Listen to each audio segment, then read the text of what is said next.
Today we're chatting with the author of Seeking Certainty and the host of the Rigging the Game podcast about how small businesses can achieve financial certainty and create their own personal wealth algorithm. You definitely don't want to miss this one, so don't you change that dial or drop that phone. We're about to level it up and shatter the mold.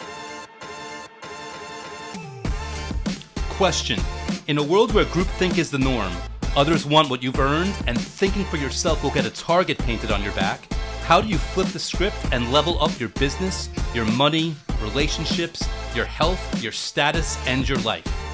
That is the question, and this podcast will give you the answers. My name is Andrew S. Kaplan, and it's time to shatter the mold. Welcome to another episode of Shatter the Mold. Andrew S. Kaplan. Really excited to be here with you today. We've got a really awesome show. Before we get there, though, quick update on the last Law of Attraction book you'll ever need to read. Thanks to everyone who continues to buy the book, continues to leave those 5-star rate reviews, and even continues to email me with feedback, letting me know how you are using the content and how well it is helping you. So I appreciate all of you. Also, welcome to those that saw the article in Yahoo last year or the articles in USA Today and Forbes this year. I welcome any and all readers in any way, shape, or form that they are learning about this. And of course, if you've not checked out the book yet, you can feel free to go to lastlawofattractionbook.com, which will auto-forward you to the Amazon listing where you can get it in Kindle or paperback or audiobook, or you can see the YouTube channel that's devoted to it. That's youtube.com/Andrew Cap. With that said, let's dive on in. I'm going to switch mics and we're going to begin our conversation with Dan. Okay, today's guest is a really intriguing one. He helps entrepreneurs achieve what he describes as financial certainty. And we're definitely going to talk about what that means and how business owners can put themselves in a much stronger position in their finances. And I don't want to waste any time here. I want to get straight to the good stuff. So with that in mind, Shatter the Mold warmly welcomes the founder of CertaintyApp.com and NthDegreeCPAs.com, Mr. Dan Nicholson. Dan, thank you so much for being here, my friend. Welcome to Shatter the Mold. Super pumped to chat with you today. Yeah, man, I'm pumped to have this conversation with you. And I guess we'll just so people can understand where you're coming from here, because the stuff that you're going to be sharing today, I mean, it's been founded on on real understanding of the way finances work. So just to get a quick little bit of background, what got you to where you are right now that you are serving entrepreneurs in this way? Yeah, I have sort of a weird background, and it confuses people, including my parents and sometimes my spouse as well. So, which is uh, probably like maybe like yourself and many listeners, grew up sort of the cliche entrepreneurial kid, and then I went off to college and for a variety of reasons ended up getting an accounting degree and a technology degree. And I thought, okay, combination of the two of those things is just going to be a great skill set to be an entrepreneur. And then I got a fellowship at the board that writes all the accounting standards. And let me tell you, that's about as far away as you can get from entrepreneurship, working with a bunch of PhDs, writing an accounting standard, and specifically writing an accounting standard on derivatives and hedging. So deep in the finance world, that put me on this whole weird path for a while. And in fact, when I met my now wife, she was a finance and accounting recruiter, and I told her I want to get out of accounting, and she basically laughed in my face. Was like, "Ha, based off your resume, good luck doing that." And so I guess she was right. So I kind of meandered around for a while, collecting a bunch of skills, and first person in my family to go to college too. So I was also kind of dealing with making more money than my parents ever had, and also not liking what I'm doing. And so finally, I realized 10 years ago that there was an opportunity to do something different in the accounting space, disrupt the accounting industry, basically, Mm-hmm. and kind of scratch my entrepreneurial itch. So that sort of what set me on this path of now trying to help people solve what I call financial certainty. Yeah, now I'm glad you brought that up, because usually, like, I hear financial and then a word ending with the syllable E. I always think financial security. And you've gone in a very different wording here. We're talking about financial certainty. And since I'm just making the assumption that their brains leap to that, well, one, how do you equate the difference between the two, and how do you really describe what financial certainty really is? Yeah, that's a really good question. I have not been asked that, to sort of bifurcate between security versus certainty, and it's a really good point. So, to me, each person has their own unique definition of wealth. This is based off conversations with over 3,000 business owners at this point over the last decade. We all have our own unique definition of wealth. Imagine basically taking your vision board, all the things that you want. That's almost your unique definition of wealth. Like if you funded all of those things, you might say, I'm wealthy, right? The problem is that the vision board is hard to solve for because it's kind of abstract. Uh, what I do is help people convert basically their vision board into a algorithm, what I call the their personal wealth algorithm. Um, and if they fund that, they've achieved financial certainty. Um, a piece of financial certainty is security. So everybody has what I call three priorities, three core priorities. They want to pay off debt, have a certain amount of reserves, and fund their retirement, or have enough money where they don't have to work. Those core priorities represent security for folks. Mm-hmm. They can pay all their bills, they don't have to worry about debt, they don't have to worry about working, but they might not still feel like they're wealthy because they want other things. Maybe it's legacy, maybe it's more time. Those are what I call preference-based priorities. So we got to get the security, fund our core priorities, and then we got to also fund our preference-based priorities to have certainty. Mm-hmm. Does that make sense? Yeah. So, and I'm going to paraphrase, and you'll let me know if I'm misquoting or misinterpreting. But the way I hear it, like what financial certainty really is you take whatever a person's goal might be, at least from a tangible perspective that they can pay with money, whether they want a Ford Mustang or they want a specific house or they want a yacht or they want to own the Yankees. And you work out the finances of like, well, here's the money that you have to put in at this specific frequency, at this kind of interest rate. And is this really what we're talking about, where you're basically solving for X on the tail end of what they want, knowing what that number has to be? Exactly. Yeah.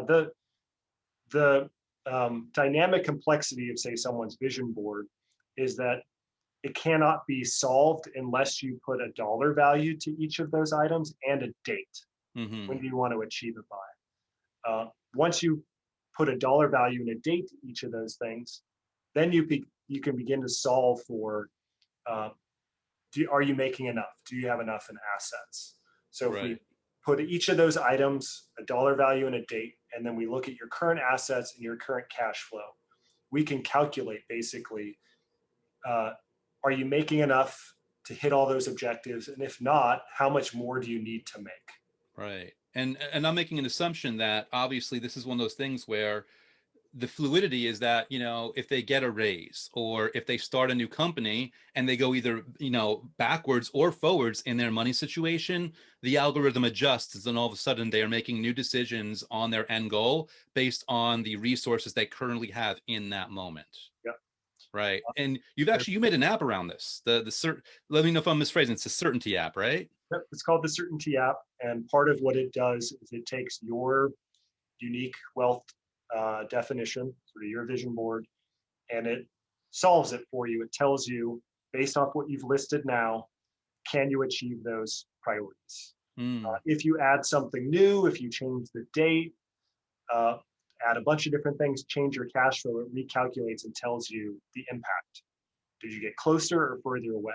It's basically like Google Maps for your finances. You tell it where you're at now, you tell it where to go, where you want to go. It calculates how long it's going to take you to get there. And then it makes recommendations like if you drove 10 miles an hour faster, or you took these 5 shortcuts, you could get there not in 10 hours, but 8 hours. Got it. So the idea is get clarity around what it takes, and then let's collapse time. Let's show you how you can get there faster. Understood. Now, that's actually a really interesting part, because I imagine that because most people, well, first of all, I think a lot of people are bad at numbers, or at least they're bad in the sense that they haven't done the legwork of understanding numbers.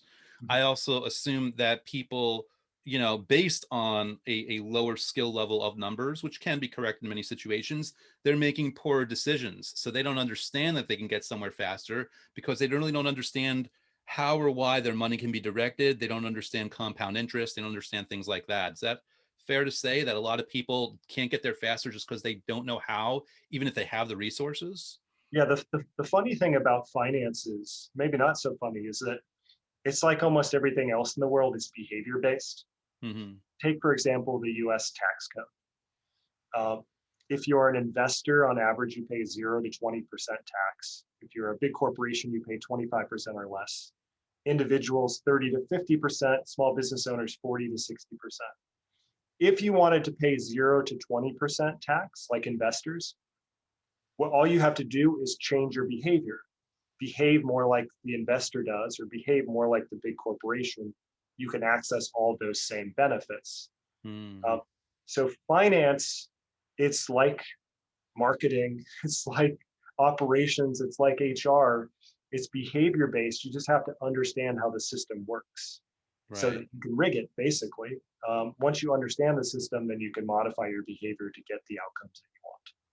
Interesting. Interesting. Now, I know we're recording in 2021, and I don't know if anyone's ever asked this to you before, but given the fact that this is about, I don't know if asset allocation is the right word, but certainly resource or financial allocation is what's going into play. Do people come to you and try to work in cryptocurrency, whether it's Bitcoin or something else, into their planning? Is that a part of this, or is that something that is left on the outside for specific financial or taxation reasons? Yeah, yeah, great question. And it kind of dovetails into what I call the four commandments of financial certainty. They're Mhm. sort of like, if you build an operating system, you have to have a set of assumptions. And so these are the assumptions I call commandments that powers everything. Commandment number two is that we have to understand the difference between preference and binary. So most people try to apply binary frameworks to their money, their finances. But most of the questions they ask me are preferences. It's like, should I grow my business? Should I hire someone? It's like, believe it or not, that's a preference. You don't have to Mm. grow your business. Some people are perfectly happy being a team of one. Some people want to have a company of 10,000, both are right. Um, so I do get the questions about cryptocurrency, and where does this fit in? And that's where we kind of go down this road of, well, there's a degree of preference. There isn't necessarily a right or wrong. So then we have to work through, okay, what are you optimizing towards? What are you trying to get closer um, to determine whether or not that option makes sense? Mm. Right? If somebody's trying to have more freedom, just as a tangential example, then hiring a bunch of employees in the short term is not going to give them more freedom, most likely. They're going to have to manage and train all those people.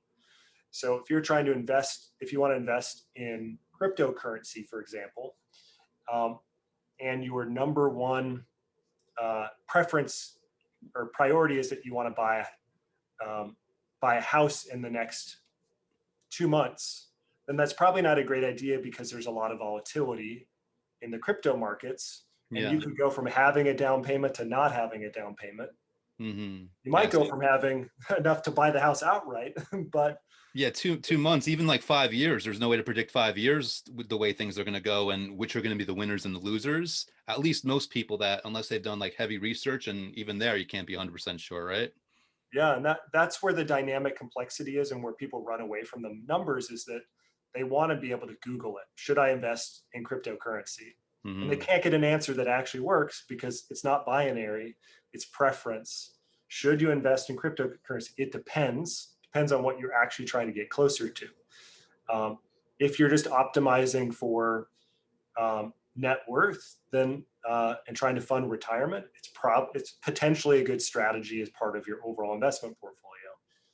But again, Right. if you're investing from the perspective that I want to buy a car in a few months, I want to buy a house, or these other things that are more immediate, it's probably a strategy that's going to get you further away potentially. Got it. Got it. Now you bring up preferences, which I think is really a lot more insightful than many people might realize until they start to really think about it, because that really goes into the game. I'm wondering, because you do help people with this, what is like the top or one of the top mistakes that people tend to make that hurt them financially, both short term and or long term, more than they realize, that once shown to them and once they do a quick adjustment, they quickly get on the right track? Yep, yep.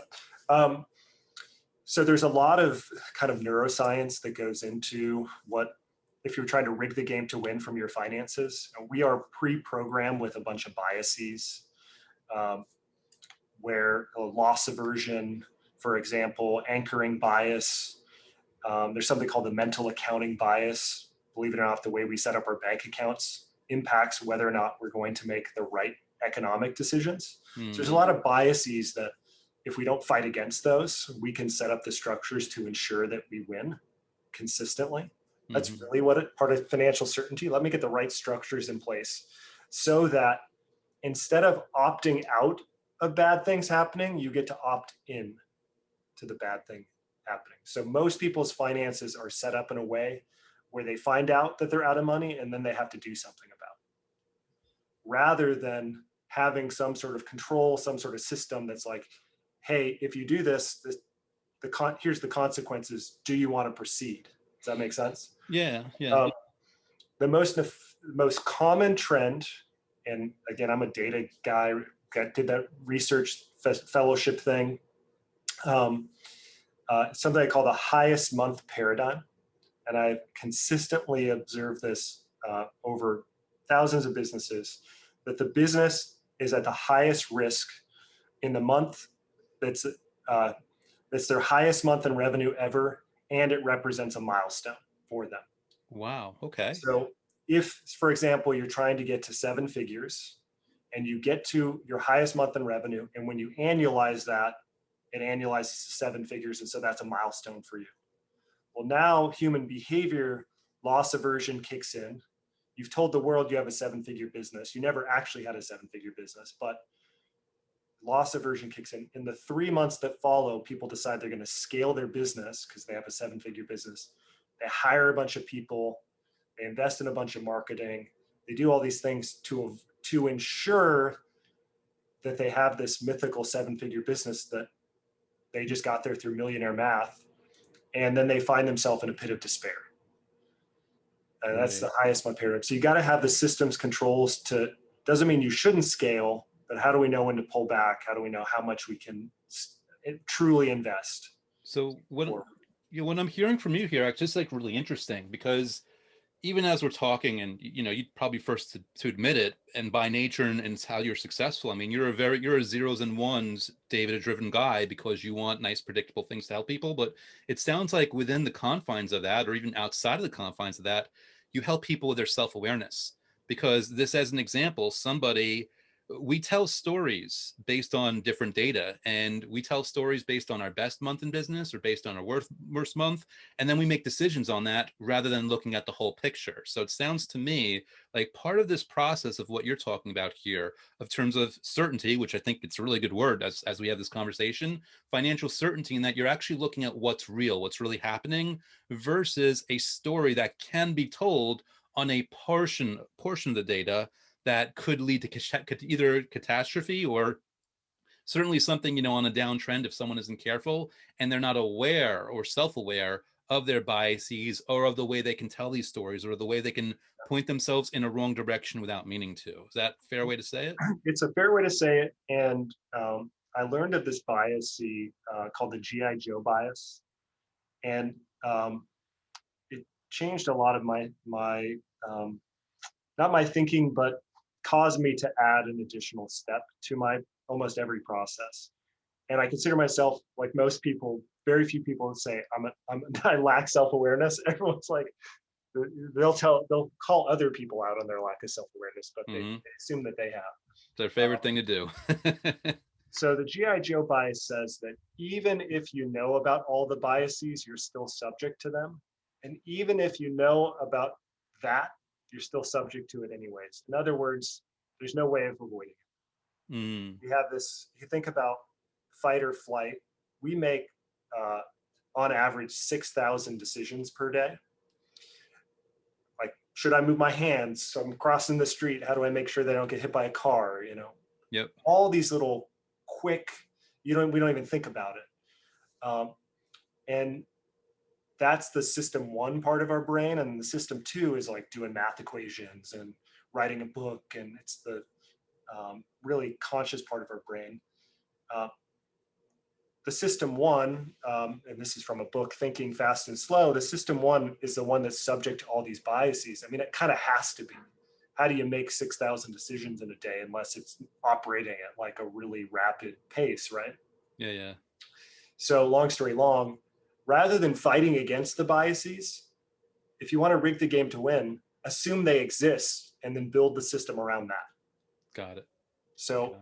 Yeah, let's assume you're going to be subject. yeah, account for these weaknesses in your approach, knowing that there are weaknesses there so that you can do better. And for those that didn't grow up in the 80s, they might be a little young. I'm not sure honestly how young my audience gets, but the whole GI Joe rule is just because they used to say knowing is half the battle, right? Right. Meaning it's Yep. one thing to know, but there's more. GI Joe never meant it in that context in their public service announcements, but it's, Yeah, it's knowing is half the battle in the sense for this is like knowing is one thing, but what do you do about it? And knowing exactly. enough about yourself that you might have these flaws and not assuming that just because you know you've transcended them, because that's actually the worst thing that you can do. The worst mistake you can make is make the assumption that you've transcended your flaw just because you think you're aware that you might have one. It's actually the worst thing because you're actually leaning more into it. You become arrogant. You're not even willing to listen to something that might save you a lot of money, or like you said, might give you a lot of financial certainty. That's right. Yeah. Rather than assuming you can stay on a strict budget forever, what does the data say? Mm-hmm. Let's rather than assume that you're just going to change and make all these advancements, assume that you're not. Build the system around that. If you happen to modify your behavior, then that's just additional upside. Yeah, got it. But we're eliminating all the potential bad things. This is called creating asymmetric risk, which is I eliminate all of the downsides. So all I have is significant upside. Now, sometimes I might only get a 2x or 3x return, but sometimes I'm going to get a 100x I love it. because I eliminated all the bad stuff. I love it. Almost Now, every, yeah. yeah, I'm saying, you're saying? 95% of entrepreneurs that I talk to, what they do is they make bets where the downside is worse than the upside. Mm-hmm. I'm going to be homeless or I'm going to make 50 grand. Well, homeless is probably worse than making 50 grand. That's a asymmetric, but to the downside. Or they make bets that they're equal. I spend $1 and I make $2 back. It's sort of equal downside. The entrepreneurs who consistently crush it make bets where the upside, where they've eliminated all downside and the upside is not 1x or 2x, it's 10, 20, 50, 1,000 times. I love it. Now, this actually brings, because you've said it in the terminology, you're talking about like rigging the game. I understand you have a book that you actually call that, right? Yeah. Certaintybook.com is where you can check out the book, and it's called Rigging the Game, the 4 Commandments of Financial Certainty. Mm-hmm. And it's basically my operating system for how I help clients systematically rig the game to win. How we acknowledge the biases,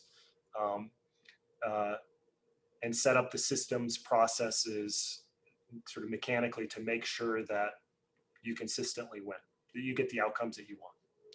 Got it. I think it's important because, like, I mean, I'm not a numbers guy, and I don't mean that in a good way. Like, I force myself to look at numbers just because I think, if you want to be a successful entrepreneur, you have to. But I recognize that the smartest thing I can do personally is kind of rely on people that know what they're doing and help me guide me through it. Anytime there's like a gap in my understanding for something. And I feel, and that's actually one of the reasons why I wanted to bring you on and have people hear your approach and hear your mindset, because I feel like sometimes, even when we're successful, not even when we're doing poorly, we're doing well, we can go, like, things go really well and we ignore those things that we should be looking at, that even if they aren't huge pitfalls, although they might be, we also might be missing out on the possibility of really making a lot more money. And like you were talking about, having a much higher upside. Someone might have an upside that's giving 2x to what they're putting in, where if only they looked at things a little bit differently and got out of their own way, it could go to 10 or 20x. So that's one of the main reasons why I wanted to talk about this and get you on. And this has been awesome so far. I'm curious, what is one thing people are doing right now, anyone listening, that might either, and I'll let you kind of take the floor and guide it the way you want, but it can be something where they either enhance their self-awareness, or it's one part of their business that they should be looking at that they might not be. Or is there one kind of decision or move that someone can make right now that could help them either understand themselves better or really just get themselves in a better scenario financially right now? Yeah. Can I do 2 things? Please. We have time for that? Yeah, man, we'll take double the value, man. I'll take it. Cool. One is purely cash flow focused. And this is a good example of just if we eliminate the bad things, the outcome is substantially greater. So uh, look at the last 36 months. If your business has been around for that long, last 36 months. If it's been only around for 10 months, then just look at 10. And run your P&L, profit and loss statement, by week. And just look at all of the weeks that have a zero, or sorry, have a negative number where you've lost money that week. Change those negatives to just a zero and resum up the amounts. If we just replaced a loss with a break even, usually we more than double our cash flow. Does that make sense? Yeah. Oftentimes, the way that I help people immediately is I just eliminate the losses. So once we know, okay, what the weeks are where we have losses and we see how much impact, then we look at those weeks and we say, is there a trend? Oftentimes what I see is that people have the same losses, like in the same week or roughly the same weeks every year. So we look at those and we go, what's the trend? Is the trend industry related? So based off the work that I do, say it's accounting firm, we're going to be busier the first 3 months of the year. So you know what? May is going to be lean revenue wise. So I'm taking some losses in May because I'm investing in new stuff when revenue is not there. I should probably stop doing that. Mm-hmm. That's an industry rhythm. Another is it a business rhythm, meaning based off decisions I've made, vacation, I'm going to take vacation a certain time. I'm going to receive checks instead of credit cards, all the business decisions. Or is it a you thing? Like I always give the example, I'm grumpier in January, so because we pay out bonuses and stuff in January, so I'm not allowed to do anything new. So you look at all those and you just figure out, is this an industry thing? Can't really change that. Stop fighting against the industry stuff. Just call a spade a spade. Is it a business decision? And if so, how are you going to change your business decisions? Or is it a you thing? In which case you get some coaching or mindset or whatever it is to stop doing those things. So that's sort of the fastest path to doubling your cash, is just eliminate the losses and replace them with zeros. Yeah. And just to add one thing on that, we're talking pattern recognition. And also, like if you're an accounting firm and May is lean, you might try to have some planning involved that will bring in revenue in a different way in that month to make up for it, with that understanding. Something to keep in mind. Exactly. Yep. Once you know that, then you start planning a year out or several months out of, okay, this is the pattern. Awesome. How do we solve that? Awesome. So that's sort of a mechanical thing. The other is, can we play a little game? Yeah, let's do it. Okay. What was your favorite sport or hobby growing up? Basketball. Basketball. Right on. Mine too. What was the position that you played? Point guard. Point guard. Okay. What was your style of play? Like hustle, athletic? You were distributed. I guess speed the right way to put it. I mean, just shoot before they can block you. Shoot before they're there. Okay. And what was it that you liked about basketball? Dude, I loved the fluidity of it, man. I love the fact that the ball can be anywhere. Like baseball, like you're kind of, not there's anything wrong with baseball, but you're kind of like there's these stuck fixed points. Yeah. But basketball, there's so many combinations. You could really have a lot. Basically, you could run around. You can do so many different things from any part of the court, and it opened up a lot of interesting possibilities. Now, in business, how is your style in business similar to the things that you like? How are they similar to your favorite sport and what you liked about basketball? Well, I did use the word possibilities. I do like to keep things going in that way. Yeah. This is interesting. Well, so for me, business is really, which I guess I'm thinking now retrospectively kind of fits in with basketball. For me, it's just about what can I do consistently and consistently well to build up a strong foundation and create momentum. Mm-hmm. That's a very point guard mentality, right? You got to be consistent, distribute the ball. Mm-hmm. You gotta. So what I have, this was taught to me from my coach mentor, Randy Massengale, but he asked me the same things when I first met him. Basketball is my sport as well, that I feel the closest to. And he pointed out to me that basically your default sport or your default style in your favorite sport is usually your ideal default style in business. Hmm. Because when you've got to pick your favorite sport, hobby, usually you got to show up and decide how how you play it. Like you get to choose. Sometimes we have overbearing parents who make us play a sport, but it's sort of like the freest expression of who we are, to kind of sound cliche. And so I find that when I'm playing my style in business, that's when I have the most success. When I try and be someone else, when I'm playing out of position, Hmm. and so I always want to be shooting guard. I'm willing to take the last shot. Not the most athletically gifted, so I had to make up for it, hustle. Uh, when I'm playing my default style in business, I'm having the most fun. I'm getting the most results, generally speaking. When I'm playing out of position, I'm just rebounding. I'm not really happy. I'm missing things, right? I'm kind of in a funk. And so the idea is by studying your default style in your favorite sport or hobby, you can probably figure out your default style in business, and then you can use that to figure out where your weaknesses are. So Nice. sometimes I hustle too much. Sometimes I need to pass the ball. It's like I can't take every shot, even though I want to. I Sometimes. like it. So anyhow. Thank you for that. I love that, and that's a really good, important lesson just in terms of having integrity with yourself that carries over into your business, Yeah. and having harmony with how you do things, and recognizing when there's a lack of harmony so that you can isolate and fix that. So I love that. So from a technical side, we had pattern recognition, and from a personal side, we had personality and behavioral recognition. And I think, me paraphrasing, but those really come together. So thank you for that. Dan, obviously, before I let you go, if people want to connect further with you, find out more about what you're doing, maybe get some help themselves about, with this financial certainty, what's Yeah. the best way for them to do that? Yeah. The two pathways, one, certaintybook.com. You can get in contact with me there. And that's really sort of my operating system for the things that I was talking about, or Certainty app, which is the sort of taking the operating system and doing the work for you. I love it. Awesome. And one final go away question, just, based on your own life experience, if you can go back 5, 10, 15, even 20 years in the past and give one piece of important advice, whether it's business or life or whatever you might be, to the younger version of yourself, that younger Dan, what's the one piece of advice that you'd want to give him? Play your game.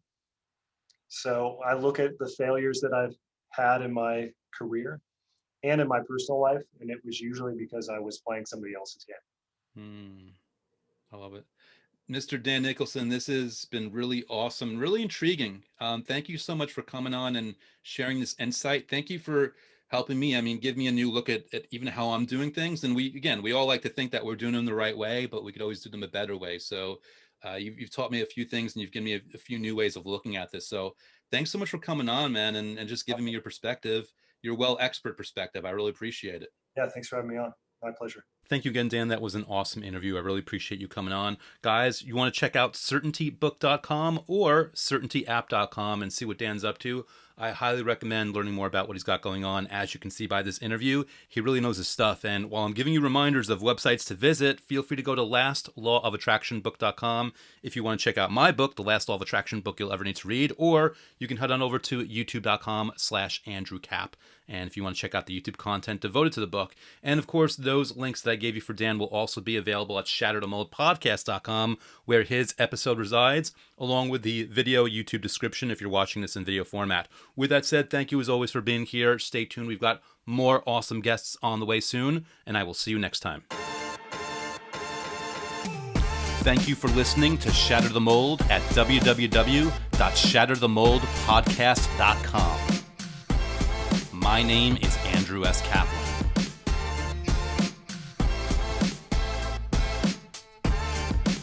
My name is Andrew S. Kaplan, and it's time to shatter the mold.